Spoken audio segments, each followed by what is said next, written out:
We want diversity of opinion. We don't want diversity of fact. By the way, it will require some government regulatory constraints. Good morning. It is 8:07 on News Talk 1079. A Friday morning. We're excited to bring you the show today. Coming up in just a few minutes. We're adjusting our schedule just a little bit this morning. Congressman Russ Fulcher is going to join us in studio around 8:35, and that really was the only time he was able to make that happen. So we're going to slide our Studio 4 cover into the previous segment, which will happen around 8:20-ish or so. And we have a great a cappella group from BYU, Idaho that's going to perform for us this morning. So we will get to that. We also have quite the roster of topics for you today. The selling of public land continues to be it's a hot topic. And we're getting we're getting some lots of different opinions about this. In fact, without prompt, we did mention it, and we got some texts about this. It's time to rethink housing. Instead of building out in these cities, we must build up.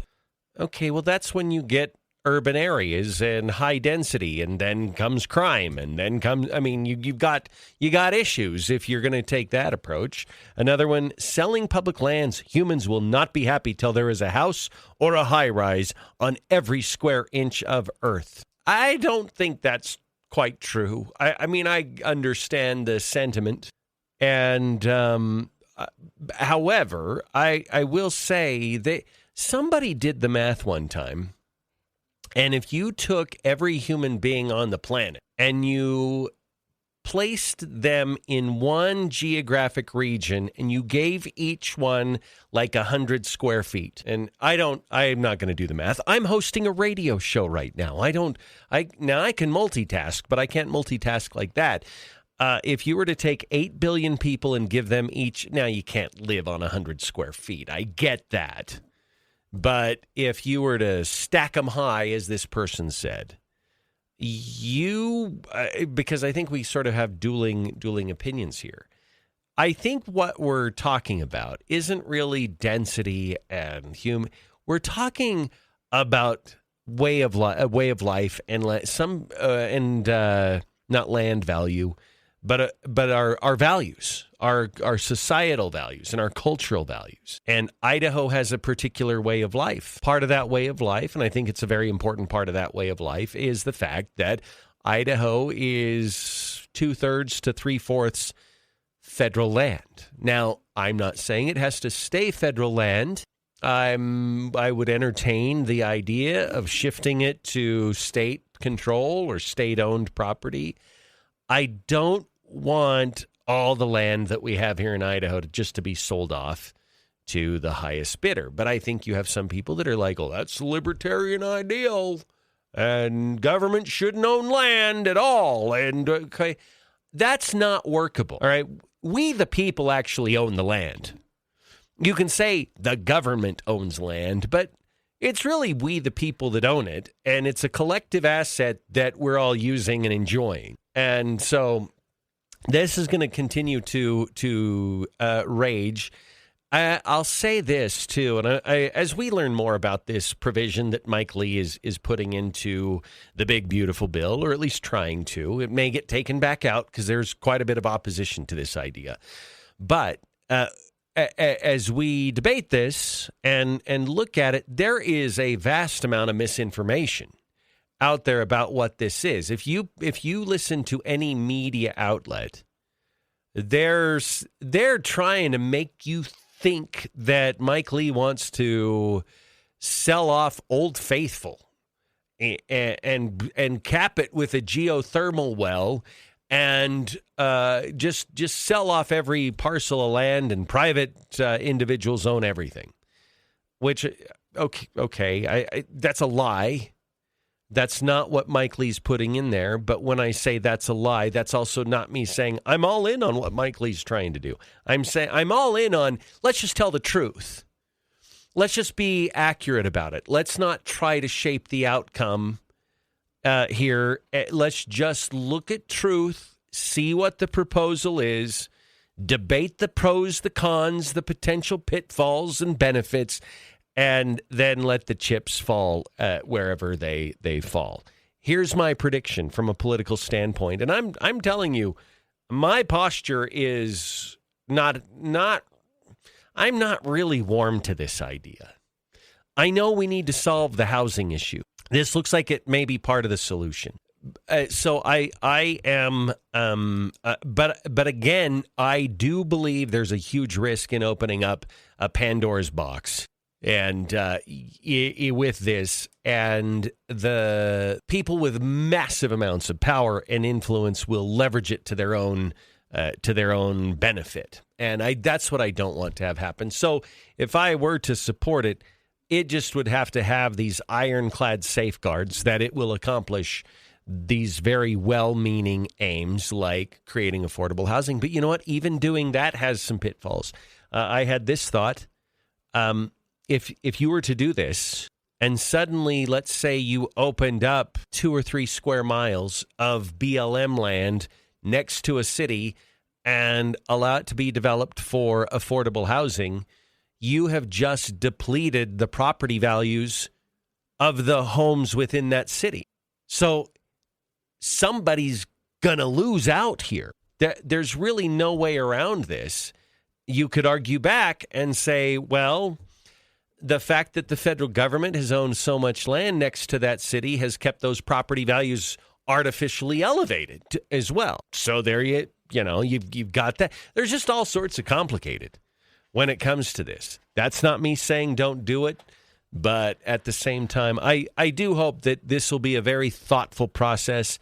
I'm not sure that a massive, huge omnibus bill that is going to be hundreds and maybe thousands of pages long is the right place to include something that would be this impactful. I like the standard that we have in the states, which is a single subject bill. We need bills that are just single subject. So, all right, it's 8:15 on News Talk 1079, and we're going to take a break. Again, we're accelerating our schedule just a little bit here. Normally, I don't break until about 5 minutes from now. But when I come back, we're going to be joined. We will absolutely shift gears. BYU's a cappella group, I think they're called Resonance, is going to be in performing Sia today. And we'll have that just ahead on News Talk 1079. Also, don't forget, in about 20 minutes, Congressman Russ Fulcher joining us in studio on The Neal Larson Show on News Talk 1079. It's 8:20 now on News Talk 1079 on this Friday morning, and we're scooting the schedule up just a little bit this morning for our Studio 4 cover, and we have a great bunch of young people, all girls and one dude, so this is great. But Muse from BYU Idaho joins us in studio this morning, and Haley is going to speak for this group. Haley, come up to the mic here. Right. How are you this morning? Good. How are you doing? Good. You guys look all chipper and ready to go. Heck yeah, we are. Yeah. Well, tell us about Muse.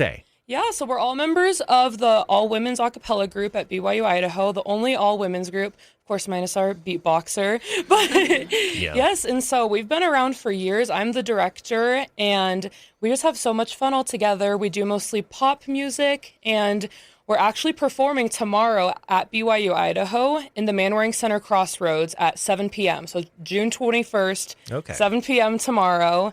Everyone knows where Chick-fil-A is. It's right next to there. Okay. All right. So you can get like a chicken burger and then you go and exactly. Enjoy it, perfect. So, yeah. That's great. Well, you're going to perform Sia. Is that how you? Yes. Okay. Sia, Elastic Heart. Yes, we are. Okay. Well, that's good. Tell us, before we get to that, just tell us about some of your other performances. How often do you guys practice? And tell us about life in Muse.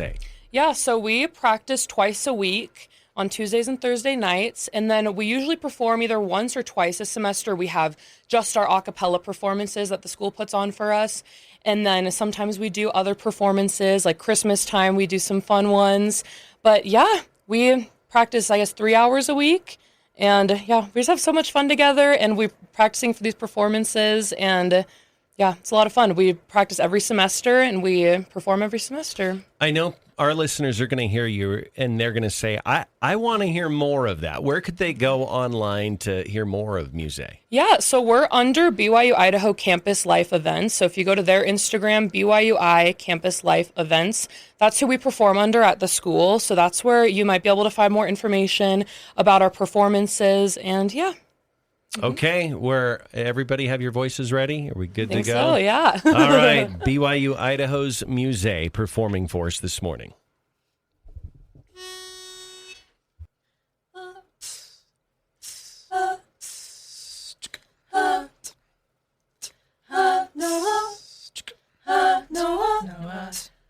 No, I won't give up, and I no, I won't give up, and I no, I won't give up, and I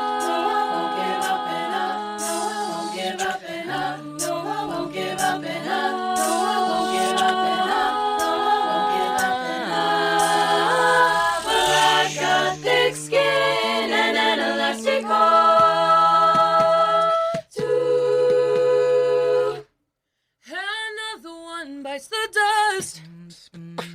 Oh, why can I not conquer love? And I might have thought that we were one. Wanted to fight this war with our weapons. And I wanted it bad. I won't give up, but there were so many red flags. Now another one bites the dust. And let's be clear, I'll trust no one. You did not break me.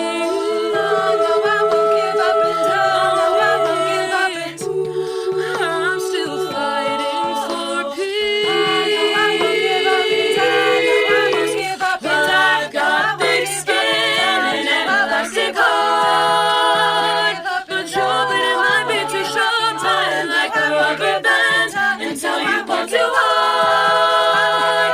Yeah, I understand, but I'm not fast enough. See me fall apart. 'Cause I've got an elastic heart, and I will stay up through the night.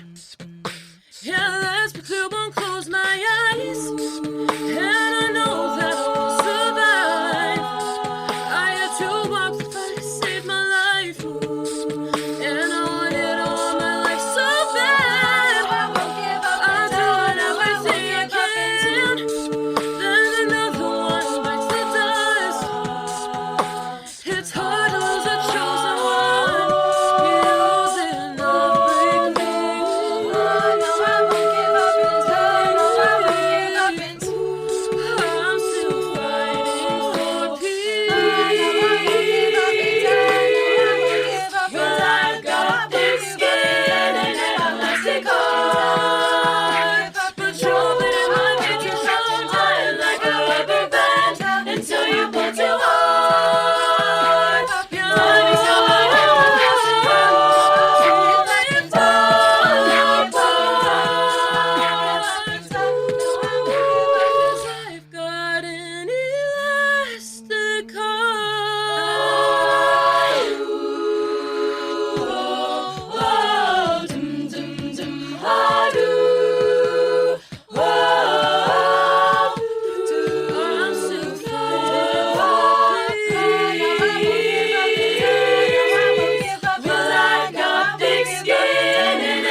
Musée, BYU, Idaho, thank you so much. That was beautiful.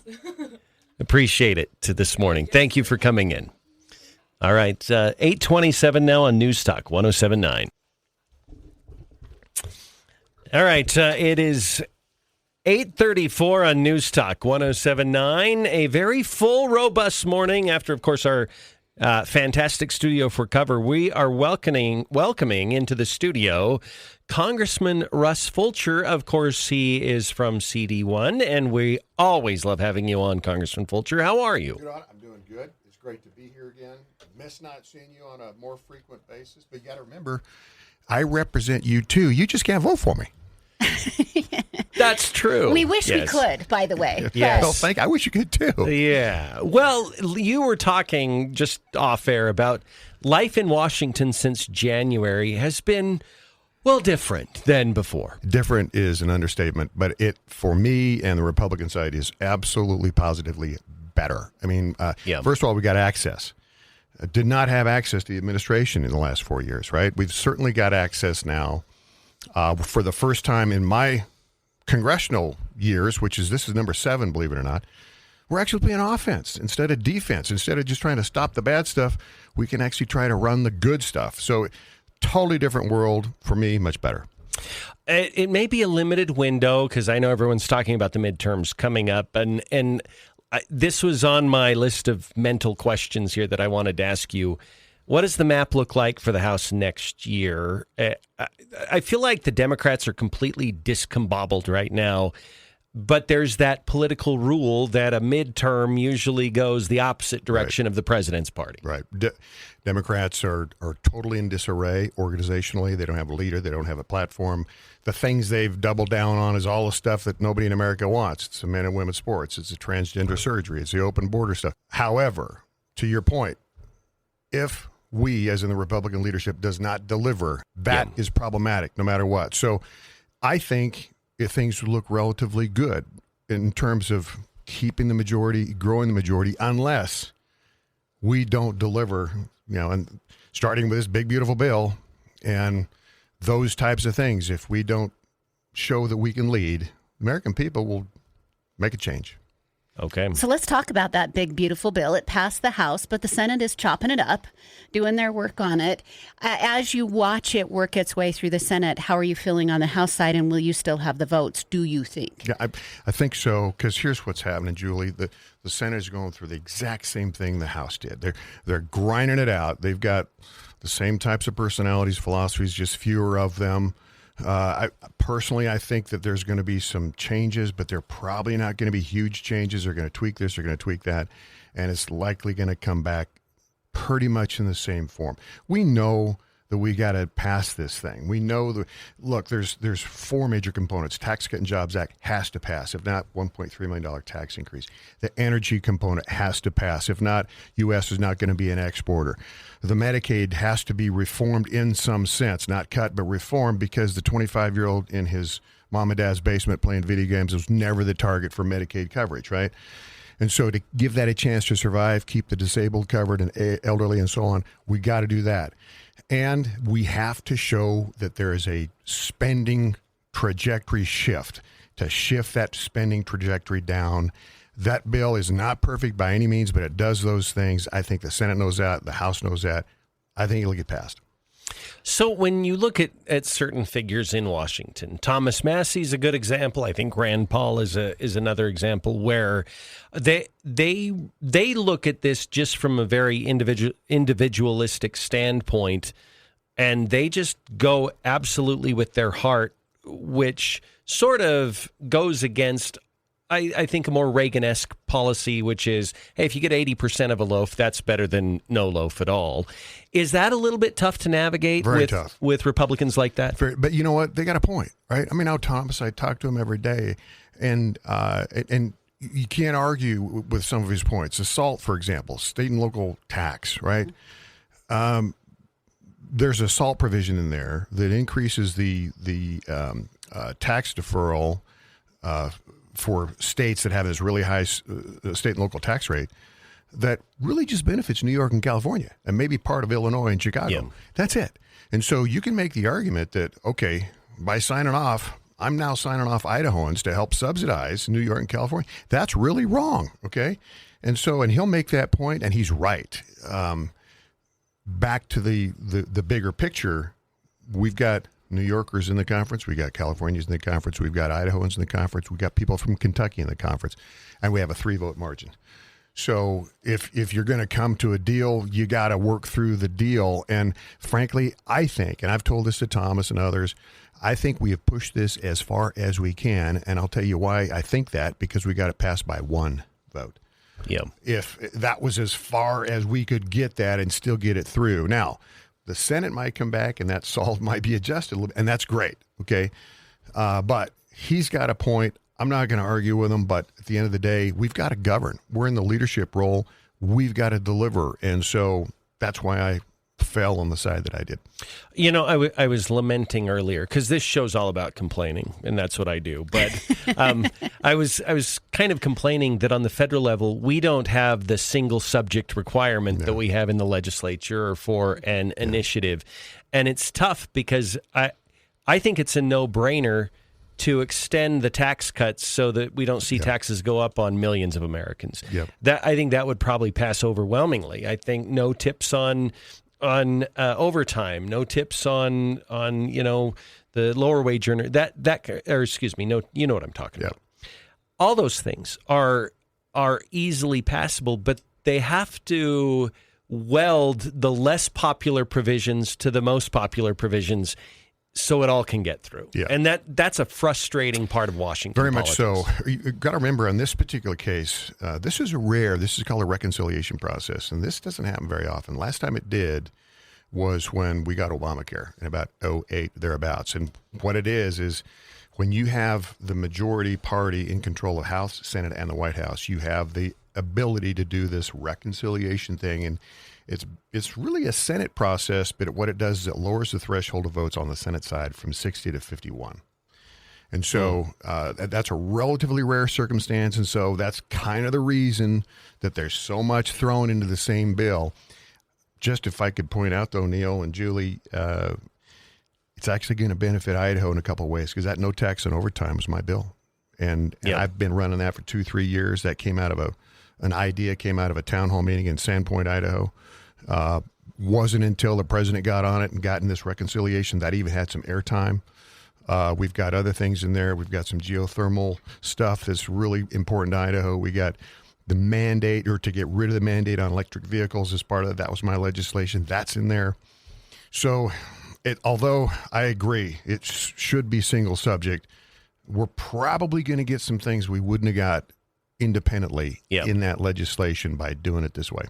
Okay, so it can cut the other way. It cuts both ways. Generally, I think it's a bad policy, but you take advantage when you can. Sure, I got you. And some's better than none, back to the Reagan policy.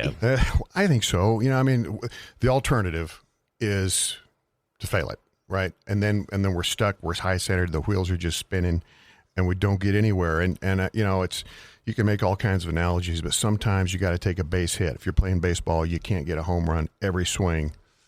We're trying to get a good base hit here. Yeah. Do you see Congressman Massey bending at all?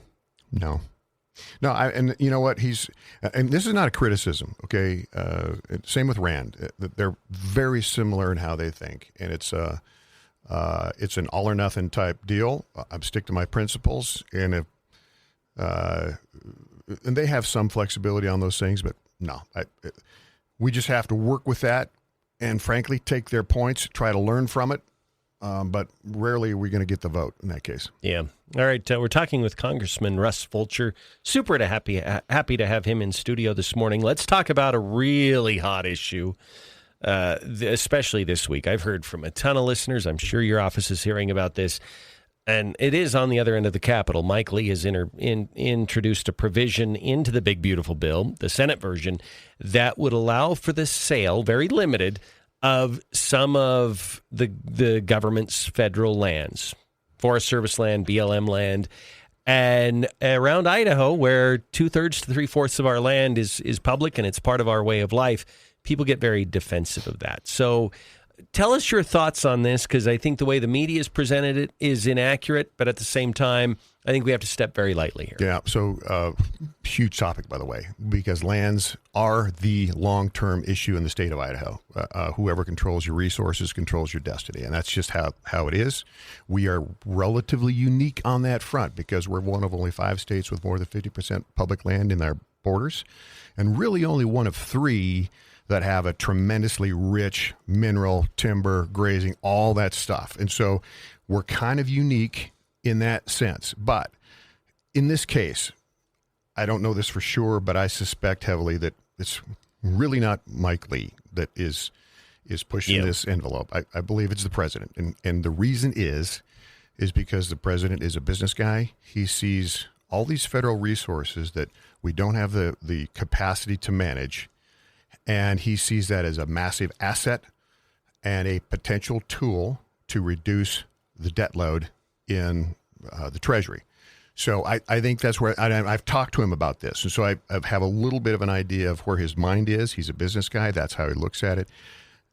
In my opinion, this is not the best approach. The best approach and what needs to happen, and I think eventually will happen, whether we want it or not, is that there's state management of those lands, because the federal government, Forest Service, BLM, they're overwhelmed. They do not have the resources to manage the land, so basically they don't, and so we burn it up. So we burned about 1 million acres last year because it's unmanaged, and that's the short summary of all this. In order to solve that over the course of time, we're going to have to localize that management. Department of Lands have to be the point person on that, then the locals, your sportsmen, your ranchers, your logger, everybody's going to have to pitch in and manage these lands, and that's going to be to our benefit long term. But back to the question on the table, I don't think that provision gets put through. It's not been flushed out. It's not been totally vetted internally. And to have that big of a policy change this late in the game, I personally don't think that will make it. We'll see. One of the caveats that emerged in our discussion about this, because I had a ton of calls earlier this week about it, is that, you know what, if we were going to offload some federal land that nobody, really wants right now or can use right now to lower our debt, we'd feel a whole lot better about it if we had fixed a lot of the waste, fraud, and abuse in the federal government. But you're going to, it's money to a system that is rife with inefficiency at best and fraud at worst. And so if you can fix the federal government, I think maybe that's the time to have the discussion about disposing of some of these federal lands. Yeah, I think it's a very, very good point. And to that end, I can't tell you what a positive impact, Neal and Julie, this whole Doge effort has had. Yeah. Okay. Technically, Congress has the responsibility for oversight. I can just tell you, having been there, the tools to perform that oversight are woefully inadequate, okay? And so it's taking this intervention of that third party, this Doge effort, to really go through and do an intervention with these agencies. These agencies have gotten so huge and so powerful over the course of time in the recent decades. You basically have a parallel form of governance. You've got the congressional component, the legislative side, and then you've got the administrative side that runs parallel, and they govern in the process of rules and regulations that we have to abide by that never went through Congress. And so that has become so powerful that they kind of run their own thing. And so for this Doge and Doge-like efforts to come in and do audits, do interventions, it's got these agencies screaming. It's got the media, the left-wing media, just screaming. So those are a couple of positive signs as far as I'm concerned. When those guys are screaming, we're doing something right. So if the big, beautiful bill passes, I know does it codify the Doge reforms? Some, and that's a really good question because there's this thing called bird rule, and it has to do with what can be implemented in a reconciliation process and what it can't. And I can't go. I don't really probably understand all the detail other than if it's a monetary tax related implication that it qualifies, and if it's policy, it doesn't. And so the bulk of the Doge changes will have to be done in the traditional appropriation process. And so that is happening, by the way. That's been an assignment for our appropriations crew to implement those changes in the appropriation bill. So most of them, my understanding is, will need to be done in appropriations. Some will be able to be done in the reconciliation bill. All right. Question? Well, I was just thinking, as you're talking about these people, they're not elected. That's the power of the people, is Congressman Fulcher is elected. And if you don't serve appropriately, we have an option to get you out. These unelected officials have so much, they're unelected, appointed by their friends into these fraud-filled companies. Julie, you're right. And to validate that, I'll be in office for a few years and I'll be gone. And that's the way it should be, right? But some of these agency heads, they're there 10, 20, 30, 40 years. And if they run into an obstinate member of Congress or president or whatever, they'll just wait them out, right? And I'll keep doing my own thing. And that's how it has just been done. This, however, is different. And when you see the restructures and when you see some of the firings, frankly, that need to happen and the systems change, that's when you know you're starting to have some structural impact. This is a good thing. And I know there's a lot of fear mongering out there and all that, but this is healthy for Washington, D.C. to have that intervention. So, Congressman, I know we only have you for a few more minutes, and I don't want to let you go before we ask you about this Iran-Israel conflict. Of course, the president would like to resolve it through diplomacy, but he's demanding a surrender by Iran's leaders. That's probably not going to happen, at least not easily. Let's go back to Thomas Massie for just a moment. He's already submitted some legislation that would limit what the president could do. What is your take on this from the legislative branch, watching the president kind of formulate what his next steps are? Well, technically, once again, Thomas is right. This is a war inclusion is a congressional responsibility. There is a constitutional provision where in a short term the president can act, because in the case of an emergency, you need to have a quick response. And so, but long term, this needs to be a congressional deal. So I don't disagree with that. In terms of this specific situation, I'm not a member of the Intelligence Committee or Armed Services, and typically that's where this gets addressed on the front line. However, I have seen a reasonable portion of the intelligence that was in front of the Israelis when they made the decision to move.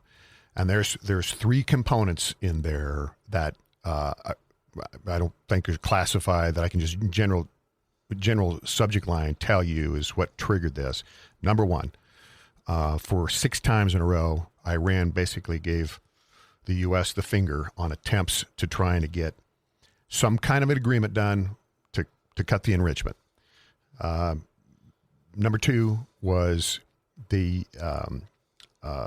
was information that some of our adversaries were actually providing some instructions how to build a bomb. Yeah.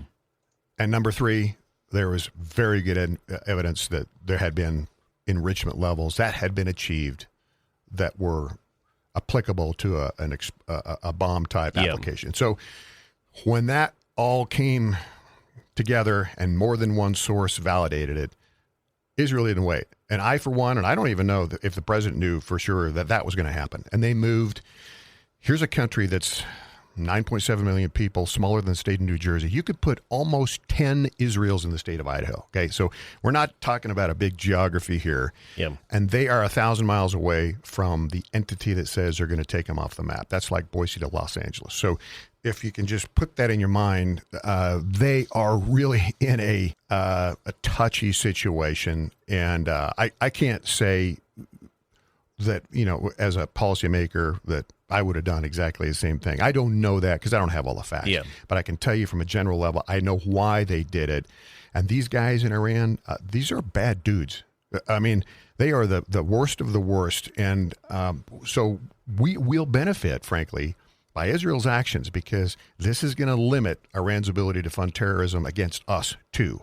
So I just want to make that general statement. Would you be supportive of, because the belief is that we would need to use one of these bunker busting bombs that only the Americans have, and only our military personnel have the expertise to deploy. So given that, would you support a very limited mission over Iran by the United States? I'm not trying to dodge a question. I would say this. I would have to have really strong evidence. A, it would work. And B, it has to be us that does it. And so I'm going to give you a qualifier on that front. On the overriding question, however, if we have reasonable understanding that the program continues in Iran to enrich and progress towards a bomb because of this underground bunker, that needs to go. Okay. We're in there. It needs to go one way or the other. These guys, if they achieve it, I'm telling you, they will use it. And it'll be against us. It'll be against Israel. That can't happen. Okay. We'll leave it at that. Congressman Fulcher, it's a pleasure to have you in today. Love being here. Thank you for the time. We appreciate you stopping by. All right, 8:55 on News Talk 107.9. Quick break, and we'll wrap up the hour on the other side. We'll be back after a quick break. Hey, it's Brad from Now 105.1 and QP99. I'm in the studio here. I love our studios, by the way. Ranger Rick back there. There's Neal and Julie doing their thing. Hey, when you want to advertise on the radio, what do? You call the radio station, right? But what do you do when you want to advertise on Facebook and Instagram and Hulu and Disney Plus and Peacock and the other TV streaming services? You can kind of click around on them and make guesses or read books or take courses online on how to do that advertising. Or you could call us at the radio station. At Sandhill Media, we take care of your local radio and digital marketing. So reach out to us at sandhillmediagroup.com and we'll make sure that your message gets heard and seen wherever your customers are. 9:07 on News Talk 107.9. Neil Larson along with Julie Mason. We were just talking about the weather. We've got a few cooler days ahead, Julie, after that bit of a heat wave. And it's the perfect time to get out in your lawns and your gardens, put down the 4-step lawn program, cultivate your garden. Still not too late. You can plant stuff in your garden. And my tomatoes are now 18 feet tall. It's Jack and the Beanstalk? That might be an exaggeration, but the tomatoes that I got from Town and Country Gardens are just growing like crazy. Yeah. Even though we've stepped into the growing season doesn't mean there's not things that you should be doing to beautify your lawn and your garden, to fertilize it, to take care of it. There's trees that are specific that need planted now or in the fall, and you should go there and ask the experts to make sure you get exactly the landscaping that you want. Yes, and you can do that. You'll get all the stuff, but you'll also have the expertise. They love to answer your questions and help you solve the problems that you might have with your lawn and garden. South of Idaho Falls, Yellowstone Highway, across from the Budweiser plant in Idaho Falls. Okay, so Julie, I don't really even care about this. So we're going to talk about it. Okay. Apparently there was this, I don't know if it was a mix-up or just a lie. It looks like a lie about ICE showing up at Dodger Stadium and LAPD telling them they can't do anything there. Yeah. So when I was watching this last night, first off, it didn't seem like a very large dust-up. I would say in comparison to what LA has experienced over the last 2 weeks, pretty minor dust-up. But the fact that it was at Dodger Stadium was why I believe it got headlines. And when I first saw it, I'm like, okay, I fell for the bait and switch, which was, gosh darn it, Gavin Newsom and LAPD, start standing up for America. Why are you turning away the ICE agents? Yeah. But after the story circulated for a couple of hours, ICE came out and said, we don't know what you're talking about. Those weren't ICE agents. And we weren't trying to get into Dodger Stadium. So you're just making up stuff. So they were just, and that's what they said. We were never there. Mm-hmm.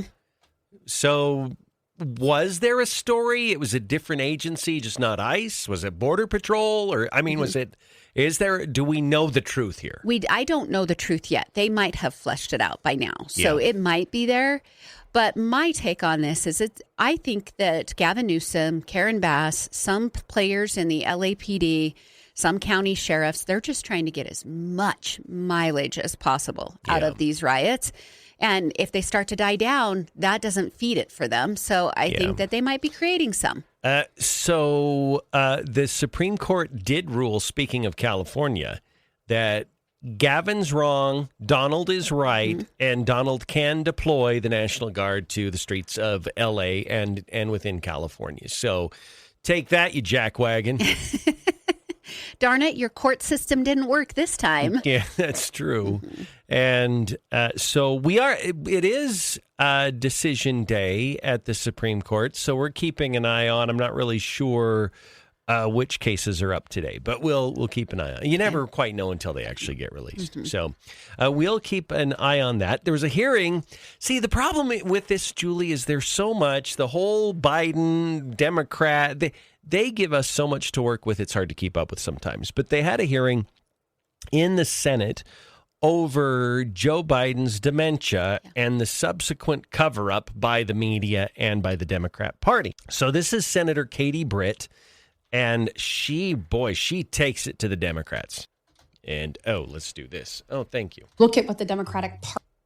This is incredibly important. I mean, you look at what the administration did, you look at what the Democratic Party did, you look at what the legacy media did. It is absolutely inexcusable. It is not only dangerous, it's disgusting. And the American people deserve better. And the fact that we have none of my Democratic colleagues over here, that this entire dais is empty, that what they allowed to happen, that they are not interested in correcting it for the future, is absolutely mind-blowing. And so when we're looking at what Joe Biden did while he was in office, you have a disastrous withdrawal from Afghanistan. I mean, leaving equipment, leaving allies, changing the way the world viewed us. You look at an emboldened Russia, Iran. You look at what happened, obviously, with China and those conversations with Joe Biden. You look at millions flooding across our border. You look at a ton of unaccompanied children coming across, hundreds of thousands. You look at hundreds of thousands of Americans dead because of fentanyl poisoning. You look at record high inflation. Who was in charge? And the fact that not one Democrat colleague can show up and try to get answers to that, I hope the American people see that for exactly what it is. And so my questions to you is, how do we prevent this in the future? So we know that the 25th Amendment in the 1960s, we take a look at that. Section 4 was purposefully vague to allow for some flexibility. Clearly, it either didn't work or we have some people we need to hold accountable for not stepping up. So I want to know from you all, what do we need to do? Do you think that there need to be more guardrails when it comes to Section 4? Do you think that we need some more standards to evaluate that? And if so, what should those standards be?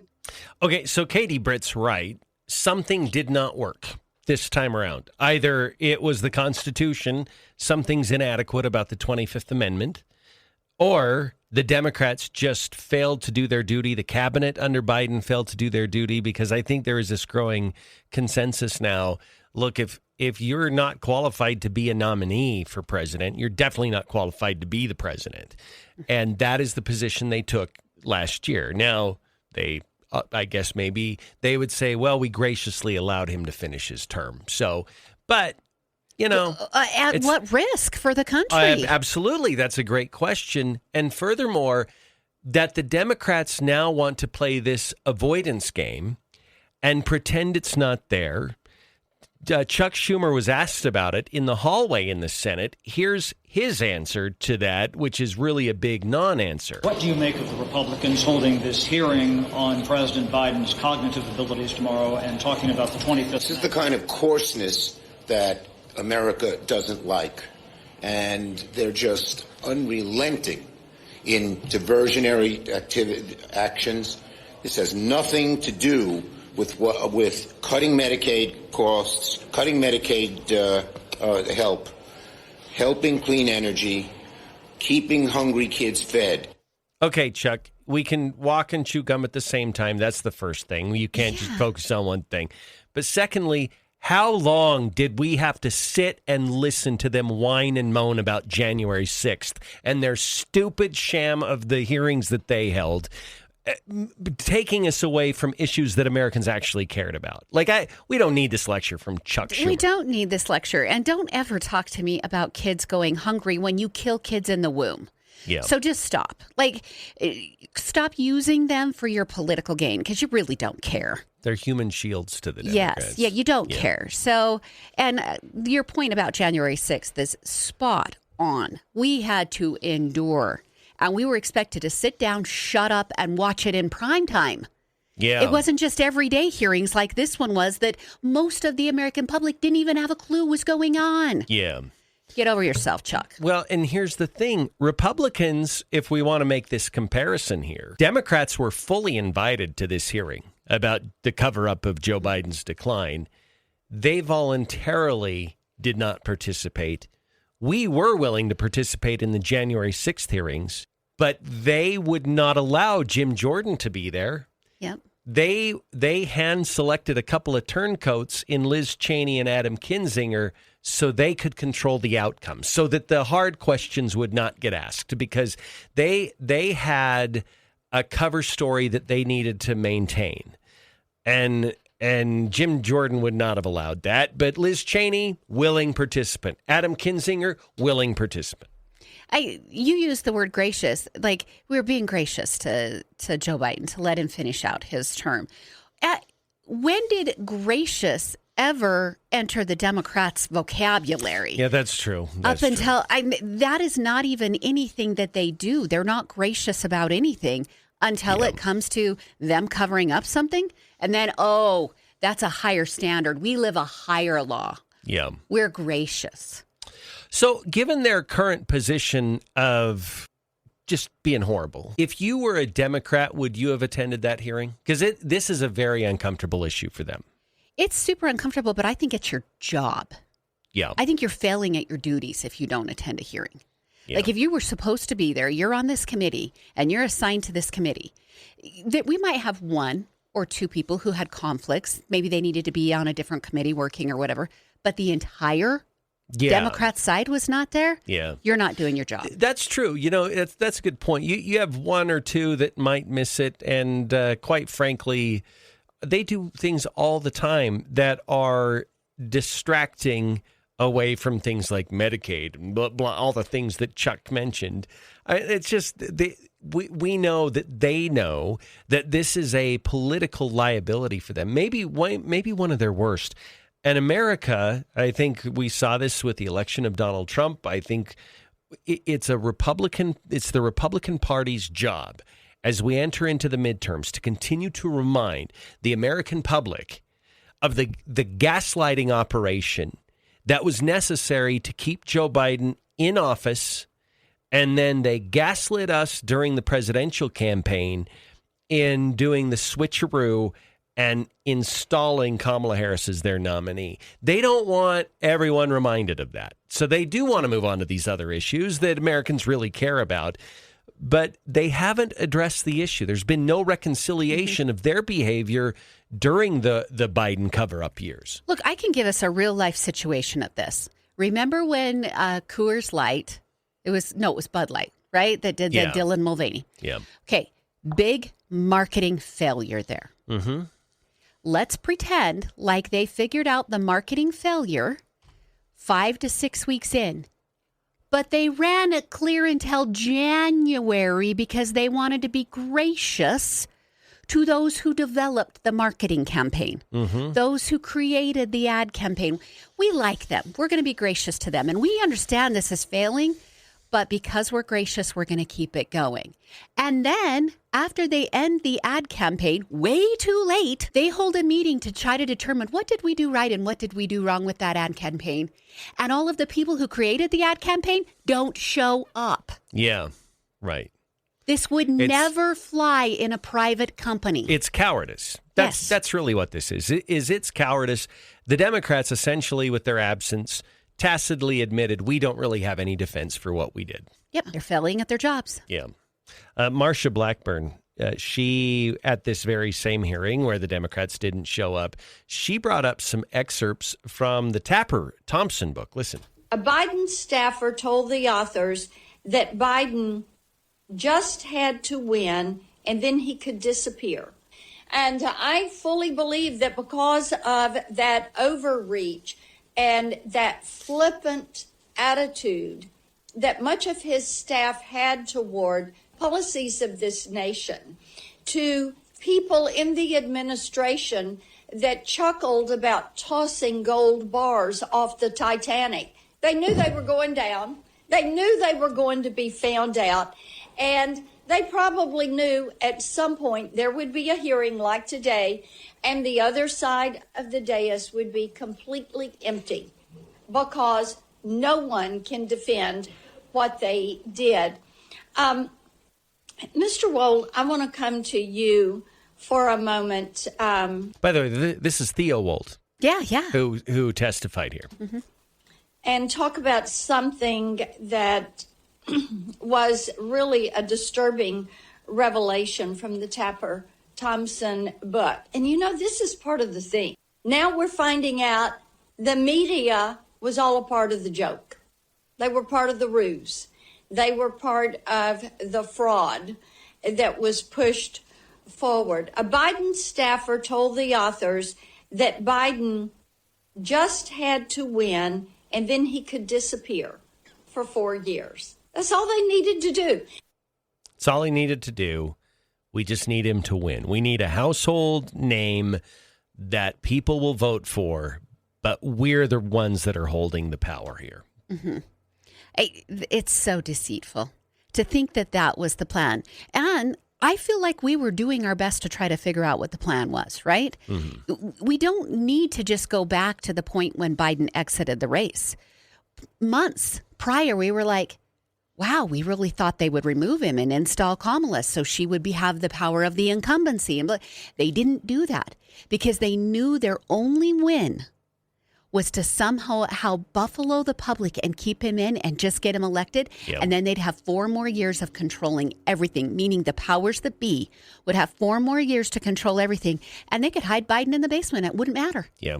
Because they'd gotten away with not removing him up till that point. They weren't going to remove him. And if he had won in 2024, they had no plans of enacting the removal of him in the next 4 years. Yeah, I think you're right. Because if they could keep him alive, then all they needed was a warm body. Mm-hmm. They could auto-pen everything. Yep. If they needed to. They just needed a warm body to occupy that office so that they could get done what they wanted to get done. And understand, they had gotten their base used to only getting the little bit that they got from Joe Biden, meaning he wasn't holding cabinet meetings. He wasn't taking questions. He's calling a lid multiple times a week at 9 a.m. Yep. He had gotten their party so used to it that they, without embarrassment, came out and said, well, his best times are from 10 to 4.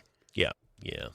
They were prepping it all the way along. So Clay Travis put out on social media yesterday, he said, Happy Juneteenth.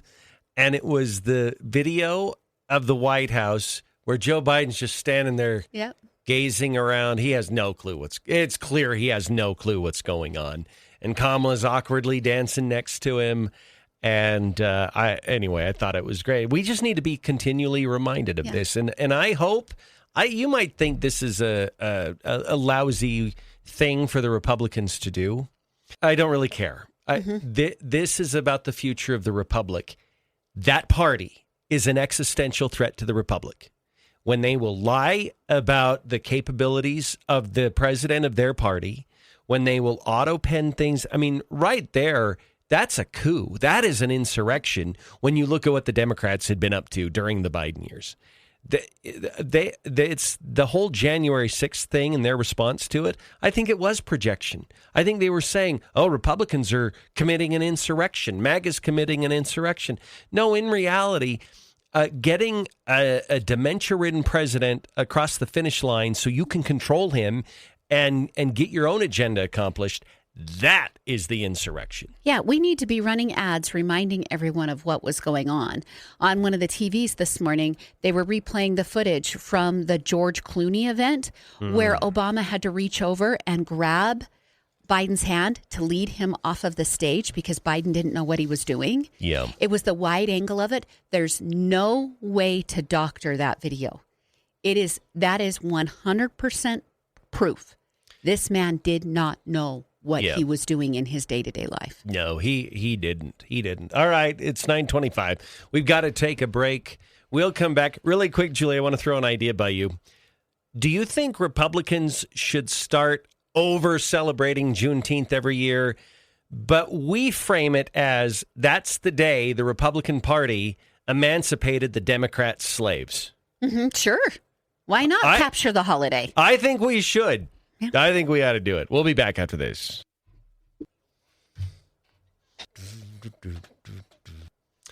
I stopped at my credit union yesterday to get some cash, and I'm going in the front door, and the doors are locked, and there are no cars in the parking lot. And I'm like, it must just be a slow hour at ICCU. No, and then I realized, it's Juneteenth. That's why. Banks take every freaking holiday off, don't they? Well, Trump made a Truth Social about this yesterday. It's time to cut these federal holidays. I would agree. I don't know what happened to our TVs, but they decided to... Oh, really? Take a break. Do you want me to do TV too? Sure. I'll do TV too. I visited a Civil War site, so how appropriate that Juneteenth was happening. I visited a Civil War site for the Battle of... Franklin. And in this battle, 20,000 Confederate soldiers showed up on the property of a very wealthy and influential farmer just outside of Nashville. And a bloody battle ensued there. And they commandeered the mansion that was on this house. And there were 10 doctors, and they had 10 of the rooms turned into operating rooms to hopefully save the lives of these Confederate soldiers that were taking bullets. Well, part of the tour is the explanation of Abraham Lincoln and what the two sides were fighting for, and how they treated slaves like commodities. And they talked about the 44 slaves on the property there in Tennessee, and they had actual value. It was listed in the will. The name of the slave, the monetary value of the slave, the name of the baby, the monetary value of the baby, because a baby slave still has some worth because they'll grow up in captivity. Yeah. The name of the 97-year-old that just happened to live that long, and how they had hardly any worth left because they can't give you anything and they're about to die. Yeah. So their value is almost $0. And that Abraham Lincoln was the one who fought and insisted that we free these people. Yeah. But here we are celebrating Juneteenth. Yeah. And the Democrats think it's their holiday. Yeah, that's true. Mm-hmm. That's true. And that's a great historical hijack, isn't it? Yep. And I, you know what? I think maybe the Republican Party should rethink everything. Yeah. Where we over celebrate Juneteenth and say that, and almost, I mean, they'd be mad about it. I think that Republicans have been uncomfortable on racial issues because we have just been beat over the head with you're racist, you're racist, you're racist. And I think we lean into it. Mm-hmm. And I don't think it should be a day off. I really don't. But I do think it ought to be a day that we absolutely celebrate our role in the emancipation of the Democrat slaves. And I don't think we call them slaves. I think we call them the Democrats slaves. Yeah. Because that's what they largely were. They were. It was the Democrat Party that was protecting slavery. Right. I had a friend who hadn't eaten at Waffle House. So after the Grand Ole Opry, we went to the Waffle House. There were these two older black women there. We hugged, we laughed, they cheered with us because it was my one friend's bachelorette party. And she had a different dress on than all of us, so you could tell it was her bachelorette party. She had a veil on her cowboy hat. They were celebrating with us. This divide isn't real. Yeah. No, I agree.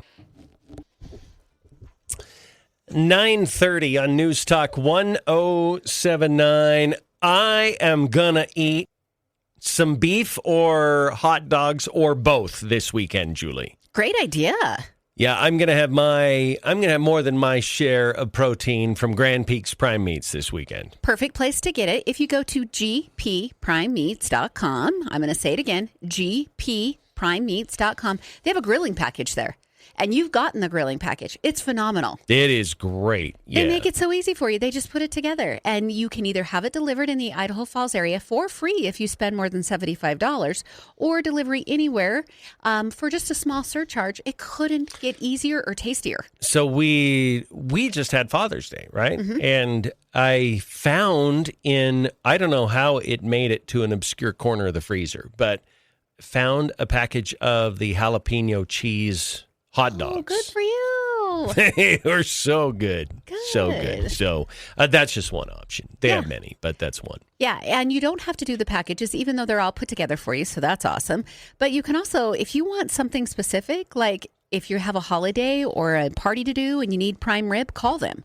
Or if you're needing a certain cut of roast and you need it bigger, call them. Yeah. They're friends of ours. They'll custom for you what your order needs to be. That's the big benefit. The taste, the quality, and the customization of gpprimemeats.com. Okay, go there. Fill up your freezer. You'll love it. Julie, are you ready for a troll text? Sure. But we all know that Reagan was so brain dead with Alzheimer's that Nancy was running the White House the last 2 years he was there. Okay. That's it? Look, I can't with somebody who has to jump onto a lie in order to, if that's where you've got to go to bolster your side. Yeah. Whatever. You're the one that's making yourself look like a fool. Okay. So I don't like this term, but I have the daily lived experience chops to say this. If you were to compare the journey through dementia, I would say when Reagan ended his presidency, he was about at the point Joe Biden was a year and a half before he was elected president. Yeah, Reagan was entering in dementia. The beginning stages. And he was in the beginning stages, in the last stages of his presidency. I mean, there's no getting around it. He was still able to function, but 1988 Reagan was not 1980 or 1984 Reagan. It's true. I'm not going to try to say, oh no, he was perfect. No, he was starting to slip, and I think everybody did. I will absolutely chastise our listener for calling him brain dead. Yeah. That's absurd. Okay, he was not even anywhere near close what we have seen the last 4 years with Joe Biden. Not even close. Look, I don't care what side you're on. Right, left, red, blue, I don't care. If you've got to go to that extreme of a lie to cover up bad behavior from your party, you're the one that's making yourself look dumb. Yeah. I don't have anything more for you. Well, and if you have to go back almost 48 years or 40 years for your whataboutism, not really into that either. So, anyway, just thought, you know what? You've been gone to Nashville. You needed a troll text a little or bit. two. Quite honestly, what he's saying there, you could use in a much more measured term. That example to match up with the, it was Senator Katie, what was her name? Katie Britt. To match up what she was asking. Do we need better guardrails? Yeah. And that's okay, because then you could talk about, we experienced this with Reagan, not near as bad as Joe Biden, not even close, but do we need better guardrails? Yeah. I'll have that conversation with you there. Yeah. But to compare Reagan and call him brain dead in comparison to Biden, your argument doesn't hold water. Yeah. No, not at all. And in fact, you know what I'm going to do, Julie? Let's do this. ChatGPT can be of service here. List all major highlights of Ronald Reagan's last 2 years. Should we just see what happens? Yep. Okay, this is in real time here, by the way. So you had, they did list the Iran-Contra hearings in 1987. He did sign the INF Treaty, the Intermediate Range Nuclear Forces.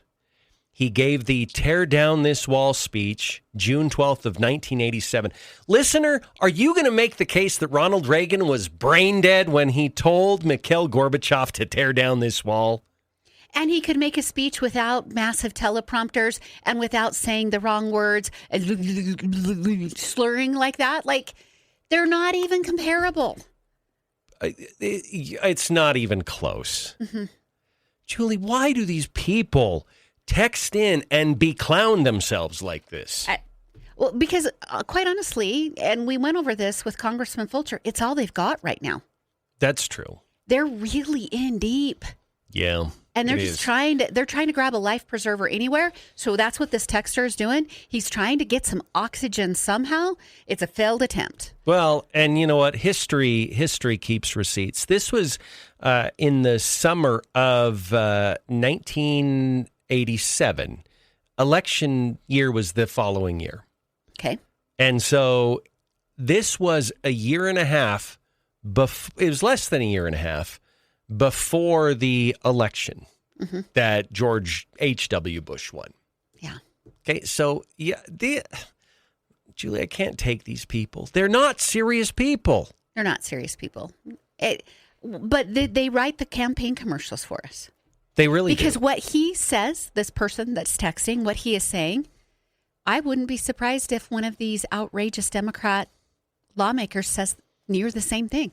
Yeah. They're probably parroting somebody. Yeah. Yeah, they probably are. Yeah, they probably are. Did you ever see the Reagan movie with Dennis Quaid? I haven't watched that. I need to. You should watch that. It was actually really good. Now, it's a very favorable movie. They didn't ignore the dementia thing or the Iran-Contra thing entirely, but I think overall it was clear the creators of that movie were very favorable toward Reagan, but they didn't want to mask over everything completely. But it really, I thought, was well acted and well done. Yeah. So I should watch that. that'd be one good one to grab this weekend. All right, 9:37 on News Talk 1079. Let's take a break. We've got a newscast coming up here, but we'll come back. If you'd like to join us, love to hear your thoughts. We've had a lot of people worried about the public lands sale provision that Mike Lee's trying to get into the big, beautiful bill. And did actually an open-ended flash poll on this a couple of days ago. But if you have any lingering thoughts about it or updated thoughts, feel free to call in on the Stones Automotive Group call and text line 208-542-1079. So when that text came in and I read it, I'm like, I think the tear down this wall speech was in 1987. So my memory was right. And then I thought, if that's true, moron. We could barely get Joe Biden through a speech. And we couldn't get him through a speech without him going to the whisper. And then the yelling. Oh, I know. That is not Reagan's speech. That's not how he did that speech. Not at all. I should say delivered that speech. You know what? You know what I'm going to do? Are you going to give him the link? I'm going to do a side-by-side. I'm going to have Ronald Reagan saying, Mr. Gorbachev, tear down this wall, and then have Joe Biden with his gibberish crap. Yeah. Okay, did Joe Biden ever give a memorable speech in a positive way? Can you think of any speech Joe Biden's given? Oh, I think they thought the speech, remember when he had the red background? Yeah. I think the media thought that was going to be such a legacy-making speech. Yeah. I don't remember a single thing from it other than he was yelling. There wasn't a line like Mr. President. I'm saying it wrong. Tear down that wall. Like there wasn't anything like that. Yeah. Okay. Yeah, I don't know what his crowning moment would be. I mean, if you were to try to highlight Biden's best speech, I don't know what that would be. I know his worst one. When he told me he was losing patience with me because I wasn't getting his vaccine. That was the worst one for me. You don't get to talk to the American public like that. Yeah. All right. Oh, I'm glad those years are over. Those were 4 long years. They were funny. Christine says Biden's best moment was when he put on that Trump hat when he was in the cafe. Do you remember when he was on that stop and he was in the cafe and somebody had him in Trump hat and he put it on? Yeah. Do you think that was deliberate? It might have been a middle finger, but I don't know if he had the cognitive ability to give the middle finger. Yeah. And he might have just been losing it enough. Someone gives him a hat and he automatically puts it on. Yeah. Okay, I have Timberlane ready. Okay. Yeah, let's do it right. I was going to segue to that. I didn't know if you were ready. Yeah, I got it. Okay. Hold on. General Secretary Gorbachev, if you seek peace, if you seek prosperity for the Soviet Union and Eastern Europe, if you seek liberalization, come here to this gate. Mr. Gorbachev, open this gate.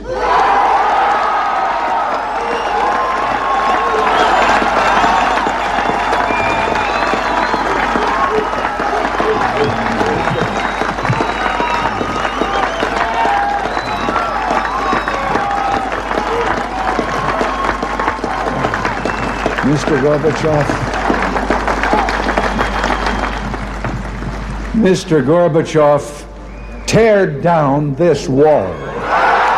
And the crowd, of course, went crazy. And, of course, the wall came down. So amazing that a brain-dead president was able to bring the Berlin Wall down. Yeah.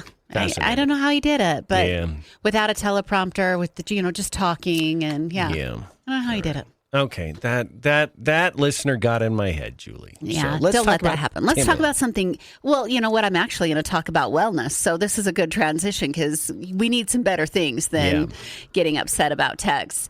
So have you ever thought that your furniture could bring wellness into your life? At Timberline Home, they actually have furniture that can do that for you. They have 3 new Infinity massage chairs and also the Z-Cliner and the Zofa that you've heard me talk about. So an Infinity massage chair totally makes sense, right? If you do a physical labor job and you're needing some extra help to loosen up your muscles and loosen up your back and everything, why not visit Timberline Home and figure out what they've got going with their Infinity massage chairs, all the different kinds and ones that will meet your needs. And then, of course, there's the Z-Cliner and the Zofa. These are both designed to be slept in. The Z-Cliner for 1 person, the Zofa for 2 people. They have multiple heat, massage, and zero gravity recline options that gives you maximum circulation. They also have this fabric that speeds up the blood flow in your body. All of this is about wellness. It helps decrease inflammation, gets you a better night's sleep. And if you are that person, which there's 10% of the public who fall into this category, if you are that person that needs a recliner to sleep in instead of a bed, Timberline Home can help you with that. Make sure that you stop on down to 711 East Anderson in Idaho Falls. They can answer all of your questions. I highly recommend you ask for Sean. He helped me a lot with the purchase of my furniture. Again, that's Timberline Home in Idaho Falls, 711 East Anderson. Okay, if you'd like to join us, 208-542-1079, the Stones Automotive Group call and text line.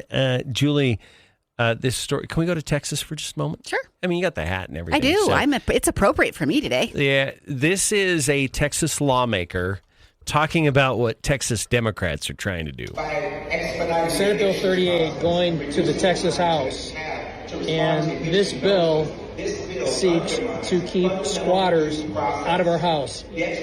Democrats have fought for 2 hours for the right I don't even know how to say this, for the right of people that don't belong in your house to stay in your house. In the event that you leave for a month or 2 and a squatter goes in and takes your house over, Democrats are fighting for the ability of those people to be able to stay in your house. It's the most jacked up thing I've ever heard. Okay, that is bizarre. How is that even defensible, Julie? I don't know how that's defensible. And why do they pick these people to fight for? I'm not saying we should disregard homeless people. But they don't vote. Yeah, you're picking a battle here that doesn't bring any benefit to your constituents, nor does it bring benefit to your actual population of homeless people. Yeah. Giving them something and not helping them learn how to lift up and do better doesn't help them. No, it doesn't, and it's a clear violation of your property rights. Yeah. All right, let's go to the phones. 208-542-1079. Caller, welcome to the show. How are you? I'm doing well. How are you? Good. What's on your mind? Well, I just want to vent about something. I haven't been able to listen to the show this morning, but I did recently go to the DMV, and the complaint that I had is, Idaho has all these special plates like "Don't Tread on Me" or, wildlife or whatever. Well, one of those special plates used to be for Corvettes. And when I renewed my license this year, or my registration, I mean, they told me they no longer offered the Corvette plates, and I was forced to buy another plate. Yeah. The question I had is, if the plates are already stamped, they're already on the car, and they want to discontinue it, why do they have to cancel all the other plates so you just have to throw them in the garbage and buy another one? I don't know. That's a good question. I wish I had a good answer for you. I mean, my automatic business answer is that it's a good money-making option for them. I'm not going to assign that to them. Like, that doesn't mean that's why they're doing it. That's exactly what I thought. And I just found it so frustrating because even if they don't make them anymore, they would still have all the information on it. And why force you to buy another plate? And then they actually tried to talk me into, hey, get a Don't Tread on Me. That's a new one, which I do agree with Don't Tread on Me, but it's not quite the same when you're a Corvette guy as having a Corvette plate. Right. So, Well, you want what you want. Yeah. Yeah, and it just seems silly that, hey, like you throw that one away and you buy another one. Now I have a boring old plate that says 8B on it. At least it doesn't say 1J. Thank you. All right. Thank you for the call. I was just trying to find the silver lining. That's true. His laugh was a little nervous there at the end. Like, I have a brother. Am I supposed to laugh at that? Yeah, I don't know if I should laugh at that. But all said in good fun, you 1Jers. Yeah, I've wondered about the same thing. Why, when you have a perfectly good plate, do they make you get a new one? I don't know. I don't know. I guess my question would be, and again, I'm kind of skeptical of everything. Who has the contract to make the license plates for the state? And was that built into the agreement that you have to cycle out these license plates every? We'll keep a flow of money going. How long can you have a plate? How many times can you renew a license plate? I think as long as it's a current plate, I think it can go for a long time. Okay. You've seen people who have multiple stickers over the top of their previous sticker. Yeah. That identifies that they've paid their registration. I'm going to go to my research assistant here and ask. Chad.